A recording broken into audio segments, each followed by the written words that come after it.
जय हिंद प्यारे साथियों, आज हम लोग संस्कृत के जो अनुवाद का जो दूसरा सेशन है इसमें पहुंच चुके हैं। क्योंकि अगर आप कहीं ना कहीं पीछे वाला क्लास अगर अटेम्प्ट नहीं किए होंगे तो इस क्लास को अटेम्प्ट कीजिएगा तो आपको बहुत सारा प्रॉब्लम होने वाला है। और आपने अटेम्प्ट कर लिया है तो आपको यह क्लास बहुत बेहतर ढंग से समझ में आने वाला है। ठीक है, इसलिए अगर आप पीछे वाला क्लास नहीं देखे हैं, इसका बेसिक संस्कृत के अनुवाद को बनाने के लिए जो बेसिक क्लास था वो मैंने ऑलरेडी अपलोड कर दिया है, उसको आप देख लीजिए। उसके बाद इसको देखिएगा तो आपको बहुत बेहतर ढंग से कहीं ना कहीं सीक्वेंस में आपको समझते हुए आगे बढ़ने का मौका मिलने वाला है। ठीक है, और हाँ, आपको हम 100% गारंटी देते हैं जो आपको जरूर संस्कृत में अनुवाद करना सिखा देंगे, हिंदी से संस्कृत में अनुवाद करना। ठीक है, इसलिए आप पीछे वाले क्लास को नहीं देखें तो देख लीजिएगा और तब उसके बाद इस क्लास को ज्वाइन कीजिएगा। ठीक है, आइए हम लोग इस पड़ाव में जिस जगह हम पहुंच चुके हैं उसको क्या करते हैं, स्टार्ट करते हैं। देखिए यहाँ पर आपको कल ये बता चुके थे और आज आपको नया चीज सीखने को मिलेगा। ठीक है, तो देखिए इसको बोलते हैं कर्ता का रूप और इसको बोलते हैं क्रिया का रूप। कल आप पढ़े थे लट लकार का मतलब होता है वर्तमान काल। ठीक है, और लट लकार का मतलब तो होता है वर्तमान काल। उसके लिए याद करना होगा आपको ती तह अंति सी थ थ आमी आवह आम। ठीक है, एक और ये कर्ता का रूप है सहसा नाम तौ ते तोम युवाम यूयम अहम आवाम वयम। और ये नीचे में क्या लिखा गया है, कर्ता जिस वचन और जिस पुरुष का होगा क्रिया भी उसी वचन और उसी पुरुष का होगा। समझ गए? मतलब कि ये जिसका मतलब ये जिस पॉइंट का मतलब जिस नंबर का रहेगा जिस वचन और पुरुष का होगा उसी ढंग से क्रिया भी उसी वचन और उसी पुरुष का होगा। जैसे कि इसको गिनती कर लीजिए, ये हो गया 1, ये आपका 2, ये आपका 3, ये 4, ये 5 और ये 6, ये हो गया 7, ये 8 और ये 9। ये भी आपका क्या हो गया 1 2 3 4 5 6 7 8 9। मतलब कि ये 9 नंबर का रहेगा तो ये भी 9 नंबर का रहेगा। 9 नंबर का है तो ये उत्तम पुरुष का बहुवचन है। उत्तम पुरुष का बहुवचन हो गया ये आपका वयम। उसी ढंग से ये भी 9 नंबर में है तो उत्तम पुरुष का बहुवचन क्या है, आम है। फिर आम यूज होगा। किस ढंग से होगा आपको बस अभी इसे समझना है। अब जब आप अनुवाद बनाइएगा तभी आपका कॉन्सेप्ट क्लियर होने वाला है। ठीक है, तो हम लोग क्या करते हैं, जो अनुवाद लिखा गया है इसको बनाते हैं। उसके बाद आप क्या कीजिएगा, गूगल से या आप अपने बुक से संस्कृत क्या कीजिएगा, खोलिएगा और उसमें संस्कृत में जो अनुवाद होगा जो वर्तमान काल में होगा वैसे अनुवाद को आप लोग क्या कीजिएगा, बनाने की कोशिश कीजिएगा। ठीक है, देखिए यहाँ पर क्या बोला है, राम जाता है। तो नाम वाला जो होता है कितने नंबर में आता है, 1 नंबर में आता है। नाम वाला कितने नंबर पर, 1 नंबर पर। कितने नंबर पर, 1 नंबर पर। यहाँ पर ध्यान से देखना है, सहसा नाम, नाम वाला कितने नंबर पर, 1 नंबर पर। तो राम के लिए ना कुछ नहीं करना होता है, राम का संस्कृत होता है राम का रामह हो जाएगा। खाली अ लगा दिए नाम के लिए, बस हो गया। ठीक है, अब आगे देखिए जाता है। तो जाने के लिए आपको कल बता दिए थे क्या होता है, जाना का गच होता है। क्या होता है, जाना का गच होता है। तो यहाँ पर लिख देंगे गच, जाना का गच लिख दिए। अब क्या बोलता है, राम जाता है तो राम का राम और जाता या जाना एक ही होता है। ठीक है, तो गच लिख दिए। अब देखिए नाम वाला कितने नंबर में आया था, 1 नंबर में। तो उसी ढंग से जो ये तो करता हो गया। अब क्रिया का 1 नंबर लगेगा। 1 नंबर में क्या है, यहाँ पर ती है तो यहाँ पर लगा देंगे गच्छति। समझ रहे होंगे, अगर आप कल वाला क्लास किए होंगे तो पूरे आपको समझ में आ रहा होगा, क्योंकि बहुत इजी है। कल का क्लास किए तो आपके लिए बहुत इजी है। राम का तो राम हो गया, जाना का तो गच्छ जानते हैं, लेकिन अब क्या होगा, तो ये जो नाम 1 नंबर में आता है उसके लिए क्या आता है, ती आता है। तो गच्छ के साथ ती जोड़ दिए, हो गया गच्छति और हमारा बन गया सेंटेंस हिंदी से संस्कृत में। ठीक है, अब देखिए वह पढ़ती है। तो बताइए, कल बताए थे ना आपको, पढ़ती है, कोई लड़का पढ़ रहा है कि लड़की, तो लड़की पढ़ रही है। तो स्त्री के लिए यहाँ पर क्या है, वह है। तो वह स्त्री के लिए क्या आता है, आप ही बताइए। वह अगर स्त्री रहे तो उसके लिए सा आता है। क्या आता है? सा। तो यहाँ पर लिखेंगे सा लिख दिए। अब देखिए पढ़ना का हम लोग क्या देखे थे कल? पठ होता है। क्या होता है पढ़ना का? पठ। तो यहाँ पर लिखेंगे पठ।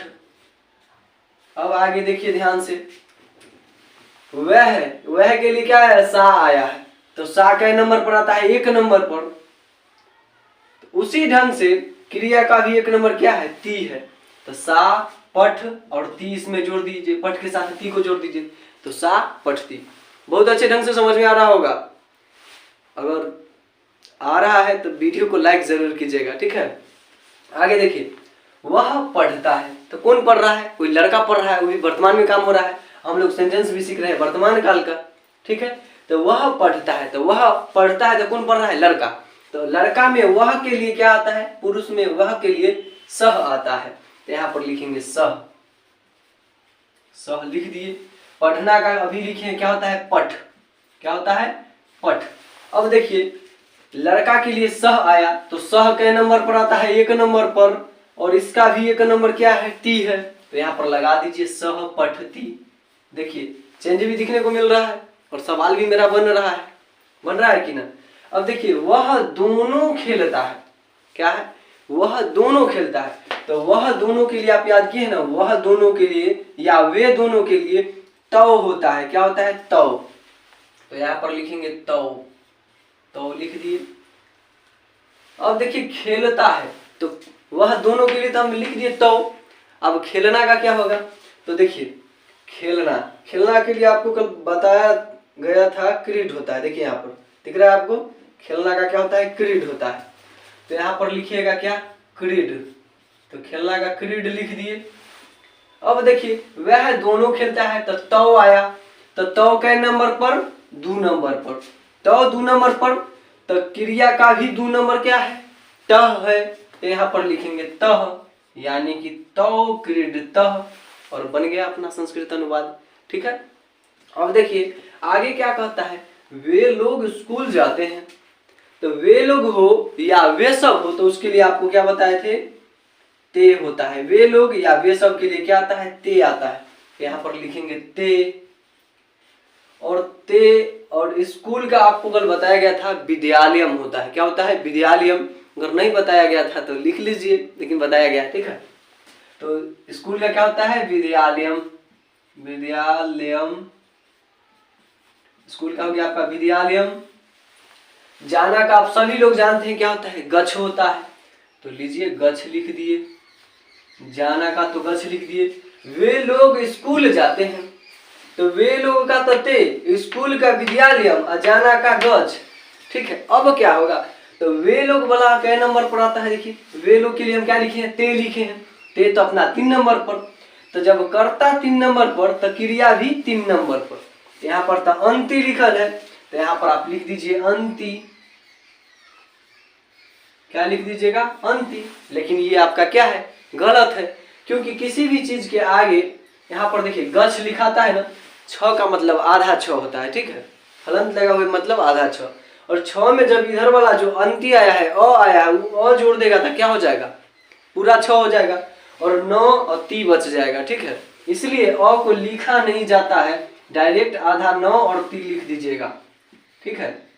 अंति में आधा 9 और ती लिख दीजिएगा, हो जाएगा आपका क्या? गच्छन्ति।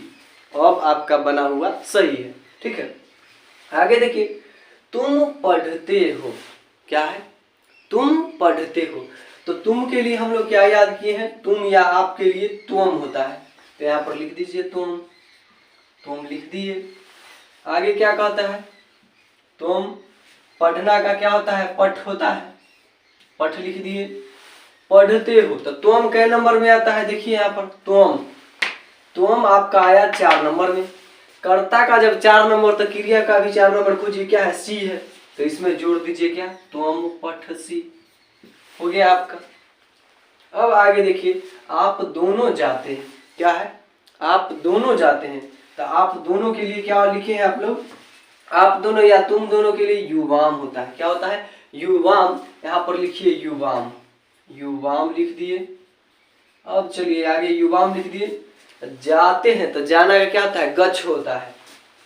यहाँ पर लिख दिए गच्छ। चलिए गच्छ लिख दिए। अब देखिए आप दोनों के लिए युवाम लिखे हैं, तो युवाम कितने नंबर पर आता है? 5 नंबर पर। जब कर्ता में 5 नंबर पर तो क्रिया में भी 5 नंबर पर क्या है? थ है। तो यहाँ पर लगा देते गच्छ थ। ठीक है, क्या हो जाता है? गच्छ थ, युवाम गच्छ थ बन के तैयार है। आई होप आप लोग को समझ में आ रहा होगा। नहीं समझ में आ रहा होगा तो वीडियो को पीछे कीजिए, फिर से देखना शुरू कीजिए, और पीछे वाला नहीं देखें तो उसको भी देख करके उसके बाद स्टार्ट कीजिए, तभी आने वाला है समझ में। क्योंकि कहीं ना कहीं सीक्वेंस में चलिएगा तभी आपको कुछ समझ में आने वाला, अदरवाइज नहीं। और आ रहा है तो बहुत बढ़िया बात है। देखिए आप लोग खेलते हैं, तो आप लोगों के लिए क्या आता है? देखिए यहाँ पर आप लोग या तुम लोग के लिए यूयम आता है। तो यहाँ पर लिखते हैं यूयम, यूयम।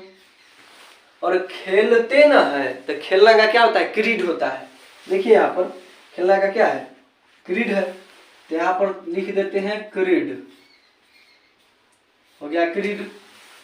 खेलते हैं तो आप लोग मतलब यूयम, तो यूयम आपका 6 नंबर पर, तो इसका भी 6 नंबर क्या है? थ है।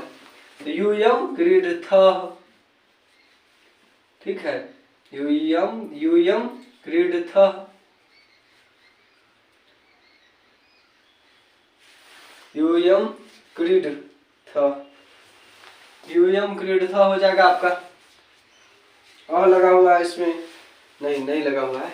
ठीक है, तो छोड़ दिए इसे, सही है। देखिए क्या है? मैं पढ़ता हूँ। क्या है? मैं पढ़ता हूँ। तो मैं के लिए आप लोग याद किए, मैं या हम के लिए अहम होता है। यहाँ पर लिखिए अहम, अहम लिख दिए। उसके बाद बोलता है पढ़ता हूँ, तो पढ़ना का होता है पठ, पठ लिख दिए। अब देखिए मैं मतलब अहम, अहम कितने नंबर पर? 7 नंबर पर। तो इसका 7 नंबर क्या हो जाएगा? आमी। तो इसमें लगा दीजिए पठामी। आकार खींच देना है, आगे वाले अ को साइलेंट रख देना है। जितना दिखता है इसमें उसको छुपा दिया जाता है। उसके बाद उसके चिन्ह को लिख दीजिएगा तो ये आ हो जाएगा, और मी का मी लिख दीजिएगा। अ को लिखा नहीं जाता है। ठीक है, यहाँ जो अ था तो इसको भी झाप देंगे, तो अंति लिख देंगे, नति लिख देंगे लास्ट में। फिर आमी है, आम है। क्या है? आम। तो आ को झापिए और म हो जाएगा। इसमें आव है तो आ को, अ को झापिए, उसके बाद जो चिन्ह है उसको प्लस में वह को लिख दीजिए। ठीक है, अ को नहीं लिखा जाता है। आगे देखिए हम दोनों जाते हैं। तो हम दोनों के लिए हम लोग याद किए हैं क्या? हम दोनों के लिए, हम दोनों के लिए यहाँ पर नहीं लिखा गया है। हम दोनों के लिए आपको लिख देते हैं। हम दोनों के लिए कल भूल गए थे। हम दोनों के लिए होता है अवाम। क्या होता है? अवाम। ठीक है, हम दोनों के लिए अवाम होता है। तो यहाँ पर लिखिए अवाम, अवाम। और जाना का सब लोग जानते हैं गच्छ होता है। तो यहाँ पर लिखिए गच्छ, गच्छ लिख दिए। बताइए हम दोनों मतलब आवाम, और आवाम कितने नंबर पर आता है? 8 नंबर पर। तो उसका भी 8 नंबर, तो आवह है। तो इसमें आ का चिन्ह दिए तो आ हो गया, और उसके बाद वह को लिख दीजिए तो गच्छावह आपका बन के तैयार है। ठीक है, अगला क्या कहता है? हम लोग खाते हैं। तो हम लोग का तो यहाँ पर से देख लीजिए क्या होता है? वयम। वयम मतलब हम लोग या हम सब, हम लोग या हम सब क्या होता है? वयम। यहाँ पर लिखते हैं वयम। खाते हैं तो खाना का क्या होता है? खाद होता है, खाद। और हम लोग मतलब वयम, और वयम 9 नंबर पर। तो इसका 9 नंबर क्या? आम। इसमें खदाम लीजिए, बन के आपका तैयार हो गया। आई होप आप लोग को समझ में जरूर आया होगा। समझ में आया होगा तो हमारे चैनल को सब्सक्राइब और वीडियो को लाइक जरूर कीजिएगा। और नहीं समझ में आया तो पीछे वाला क्लास देख करके इस क्लास को जरूर देख लीजिएगा, ताकि आपको अच्छे ढंग से समझ में आए। और जितना बता रहे हैं इसको तो आप जरूर पी जाइए रामबाण की तरह। और इसको याद रखना होगा, इसको याद रखना होगा, तभी वर्तमान काल से जो सवाल दिया जाएगा वो आपसे बनने वाला है। जितना लिखाता हूँ उसको तो देख रहे हैं आप, इसका कितना महत्व होता है, इसका कितना महत्व होता है। सबसे ज्यादा तो हम तो जानते हैं इसको बनाने में, इसका और इसका, इसमें 70 से 80% तो इसी का योगदान है। और आगे भी ये आपको मिलेगा, ये चेंज होते चलेगा। ये वर्तमान काल था, उसके लिए ये स्ट्रक्चर था, ये चेंज हो जाएगा। फिर आपका मतलब भूतकाल के लिए अलग होगा, भविष्य काल के लिए ये स्ट्रक्चर चेंज होते रहेगा, लेकिन ये और ये आपका अंत तक चलने वाला है। ठीक है, इसलिए इसको सबको तो याद करना ही है, लेकिन इसको इसको जरूर याद रखिएगा ताकि नेक्स्ट क्लास और बेहतर ढंग से समझ में आए। और जितना सवाल बनाया हूँ उसको उतार लीजिए और अपना मन से कुछ कुछ सवाल लिख करके और बनाने की कोशिश कीजिए। जैसे कि यहाँ पर राम जाता है तो यहाँ पर लिख दीजिए आप खुद, सीता जाती है। क्या है? सीता जाता, मान लो सीता जाती है लिख सकते हैं आप। तो सीता का क्या होता है? सीता हो जाएगा। नाम के लिए क्या हो जाता है? और लग जाता है सीता। और जाना का हम लोग याद किए क्या होता है? गज, तो गज से लिख देंगे। अब देखिए इस नाम वाला कितने नंबर? 1 नंबर पर, तो इसका 1 नंबर क्या हो जाएगा? ती। तो सीता गच्छति। इस ढंग से हम बनाते चलेंगे। खुद से क्वेश्चन लिखिए और खुद से बनाइए। ठीक है, जय हिंद।